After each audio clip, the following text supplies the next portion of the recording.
안녕하세요. 월시코치입니다. 오늘은 잠시 예배에 관한 이야기를 하려고 합니다. 오늘의 이야기는 루스덕이 행동감 넘치는 예배를 위한 21세기 예배학 개론이라는 책의 1장에서 예배를 이해하는 5가지 신학적 강조점에 관해 쓴 내용을 간단히 말씀드리는 것입니다. 예배에 대한 건강한 생각을 갖는데 좋은 자극이 될 것 같다는 생각으로 준비하게 되었는데 먼저 말씀드리면 조금이라도 편하게 접근하실 수 있도록 전해드리려고 하다 보니 준비의 시간이 상당히 걸렸는데 여전히 어려운 이야기입니다. 그렇지만 다 이해되지 않더라도 한 번쯤은 편하게 혹은 인내심을 가지고 들어보시면 분명히 도움이 될 것이라 생각합니다. 루스덕은 앞서 말씀드린 책 1장에서 기독교 예배를 이해하기 위한 몇 가지를 말합니다. 그리고 신학자들이 예배에 관해 말할 때 예배를 이해하는 5가지 주요한 신학적 강조점을 발견했다고 말하면서 특정 신학자나 전통에서는 이 중에 하나 혹은 그 이상의 것이 더 강조될 수 있다고 말하면서 기독교 예배의 5가지 신학적 강조점을 말합니다. 5가지 강조점 중 첫 번째는 의식으로서의 예배입니다. 의식은 공통의 상징을 통해 정기적으로 실행되면서 반복되는 것입니다. 이 의식은 기독교 예배에서 중요한 한 모습입니다. 기독교 예배에는 기독교의 정체성을 형성하는 규칙적인 양식이 있습니다. 주일에 모이고 대림절, 성탄절, 사순절, 부활절과 같은 절기를 지키기도 합니다. 여기에는 사도신경이나 주기도처럼 외워서 하게 되는 반복되는 고백이나 기도가 있을 수도 있습니다. 또 일어서거나 앉는 것, 무릎을 꿇는 것, 예배실을 다니며 인사하는 것, 성찬을 받기 위해 앞으로 나오는 것과 같이 반복되는 행동이 있을 수도 있습니다. 의식에는 이런 행동, 말, 노래가 포함됩니다. 여기에는 교회 회중들이 별 생각 없이 하게 되어서 공허하게 반복되는 무의미한 것으로 생각하게 되는 것이 있을 수도 있지만 회중들이 가장 좋아하거나 없어서는 안 된다라고 생각하거나 시간이 지나면서 처음 하게 된 의도보다 더 큰 의미를 담아서 하게 되는 것이 있을 수도 있습니다. 루스덕은 앤더슨과 폴리의 말을 인용해 의식은 우리 인간의 이야기가 성스러운 이야기와 연결되도록 돕는다라고 말합니다. 그리고 의식을 이해하면 우리가 예배하는 방식이 삶 속에서 어떻게 우리를 형성하며 우리의 마음을 하나님과 우리 서로에게 열게 하는지를 발견할 수 있다고 말합니다. 또 의식에 중점을 두면 전통적인 교리와 고대 예전에 덜 얽매인 공동체가 곧 자유로운 형식과 내용으로 예배하던 공동체가 새로운 전통을 세우고자 할 때 곧 새롭게 예배의 형식과 내용을 정리하고 적용하고자 할 때에도 도움이 될 수 있다고 말합니다. 두 번째 강조점은 계시로서의 예배입니다. 기독교 예배에서 계시는 예배에서 하나님이 실제 임재하심을 강조합니다. 기독교 예배에서의 계시를 말하면서 루스덕은 개혁파 그리스도인들은 성경 읽기와 해석을 통해 하나님의 계시를 찾는다. 퀘이커 교도와 은사주의 그리스도인들은 예배와 삶에서 성령의 역사를 통한 하나님의 계시를 구한다. 로마 가톨릭, 감리교, 성공회, 기타 교파들에 속한 많은 신자들이 세례 성례전과 성찬 성례전 속에서 하나님의 계시를 찾으려고 한다고 말하면서 획일적이지 않고 다양한 기독교의 계시에 대한 이해, 하나님의 계시 방법을 말합니다. 동시에 계시에 대한 생각이 달라도 기독교 예배에서 계시가 강조되고 있음을, 중요한 위치를 차지하고 있음을 말합니다. 루스덕은 계시를 강조할 때의 장점은 하나님, 원천, 말씀, 성령이 우리 가운데 계셔서 예수의 이름으로 예배하는 자들을 환영하고 가르치며 격려하고 양육하며 그들에게 사명을 맡기실 것이라는 확신이다 라고 말합니다. 우리는 예배의 어떤 의식, 순서, 행위에서 하나님이 우리와 함께 계심을 느끼고 생각하게 되는지, 하나님은 우리 가운데서 어떻게 활동하고 일하고 계시는지 질문하며 예배의 계시적 차원을 고찰할 수 있습니다. 그리고 단지 우리의 행위로 끝나는 것이 아닌 하나님이 우리 가운데 계시고 우리에게 자신을 드러내시고 이야기하시는 예배를 인식할 수 있게 됩니다. 세 번째 강조점은 하나님에 대한 응답으로서의 예배입니다. 이런 이해에서 예배는 하나님이 행하셨고 행하시며 행하실 것에 대한 인류와 모든 피조물의 응답을 표현하는 것입니다. 그렇게 응답을 강조할 때에는 예배에서 무언가를 하셨고 하시고 계시고 또 하실 하나님을 생각하게 되고 이 하나님께 우리가 어떻게 반응해야 할지를 생각하게 됩니다. 루스덕은 하나님에 대한 응답으로서의 예배 개념을 포함하지 않는다면 어떠한 예배 이해라도 부족할 것이다 라고 말합니다. 예배를 응답으로 강조할 때 예배에서의 의식, 행위들은 하나님의 계시적 차원을 위한 것으로 여기게 되기보다는 인간의 응답으로 보게 됩니다. 그렇게 예배에서 우리가 어떻게 더 적극적으로 응답할 수 있을까를 생각하게 되고 이를 위해 표현의 자유를 더 많이 허용할 수도 있습니다.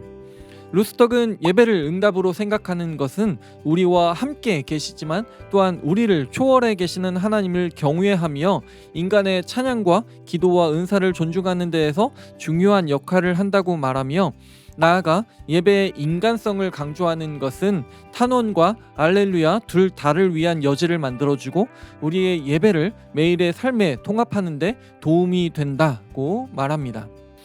곧 예배에서 응답을 강조하게 될 때 우리는 정해진 의식으로만 예배하지 않고 특히 시편에서 자주 보게 되는 것처럼 현재의 상황으로 인하여 애통하면서 때로는 가슴을 치고 통곡하면서 하나님께서 무언가 해주시기를 간구하면서 예배할 수 있게 되고 동시에 하나님을 기억하고 기대하기에 찬양하면서 예배할 수 있게 되고 이런 응답은 우리의 매일의 삶에서도 가능하게 되고 예배는 날마다의 상황, 일어나는 일, 살아가는 모습과 더 밀접하게 됩니다.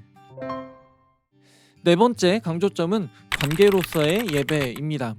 루스덕은 관계로서의 예배는 하나님의 사랑을 증거하고 구체화함으로써 하나님의 계시를 다루고 우리가 하나님, 인간 상호간 모든 피조물을 사랑으로 대할 수 있도록 이끌어 줌으로써 인간의 응답을 다룬다라고 말합니다.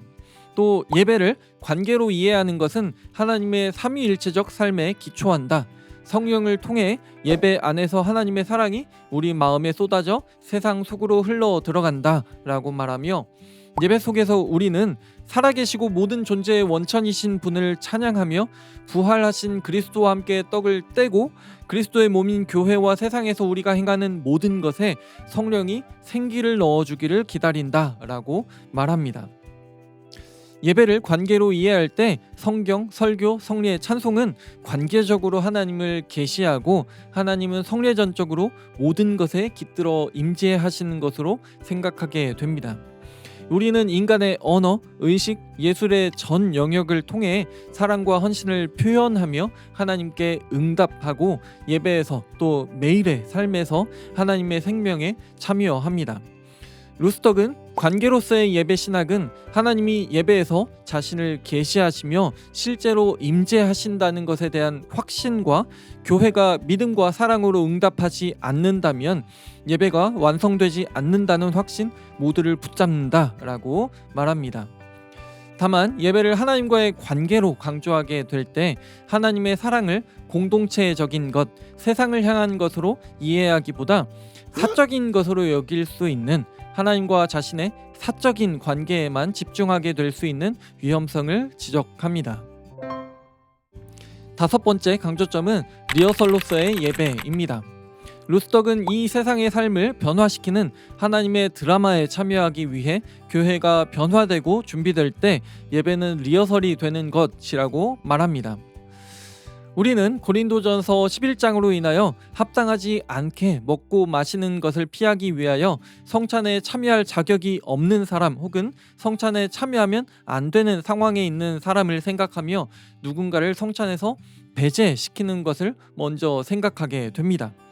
그러나 루스덕은 성찬은 세리와 창녀와 죄인들과 함께 식사를 하신 주님의 식탁과 유사한 것으로 인간의 한계를 넘어선 사랑의 본보기라고 말합니다. 그렇기에 땅 위의 그 어느 곳보다도 환영하는 식탁을 만들 때 성찬은 하나의 모범이 된다라고 말합니다. 리어설로서의 예배를 강조하게 될 때 우리는 예배를 그리스도 안에서 새로운 삶을 연습하는 것으로 이해하게 됩니다. 영원한 삶이 현실 속으로 드러납니다. 이런 이해는 정의와 환대의 실천을 통한 예배의 윤리적 차원을 강조하게 됩니다. 루스덕은 이 윤리적 차원의 강조에는 예배에서 차별적인 언어를 극복하기 위해 포괄적 언어를 사용하고 몸이 불편한 사람도 쉽게 접근할 수 있는 예배 환경을 제공하며 인종과 계층에 상관없이 사람들을 진심으로 환영하는 것들이 포함될 수 있다라고 말하며, 예배의 윤리적 차원의 강조는 회중이 세상에서 하나님의 사랑과 정의와 평화의 표지가 되라는 사명을 받고 파견됨을 의미한다라고 말합니다. 다만 이때 하나님이 계시지 않은 것처럼 급하게 정의와 포용의 사역을 시작하려는 경향이 있을 수 있고, 이것이 자기 의와 탈진을 초래할 수 있음을 지적합니다. 이렇게 루스덕은 기독교 예배를 이해하는 5가지 신학적 강조점을 말하며 건강한 예배 신학은 이 모든 차원을 포함한다고 말합니다. 이어서 앞선 이야기들을 정리하며 예배를 의식으로 이해하면 예배 경험에 영향을 미치는 인간의 리듬과 패턴에 민감하게 반응할 수 있다. 계시로서의 예배에 대한 이해는 우리가 혼자가 아니며 예배와 삶에서 하나님이 우리와 함께 계신다는 사실을 확신하게 한다. 응답으로서의 예배 이해는 생명의 거룩한 원천이신 분께 경외와 감사 그리고 찬양을 드리도록 독려한다. 관계로서의 예배 이해는 우리가 하나님과 교회 사이에 상호 주고받음에 주목하게 한다.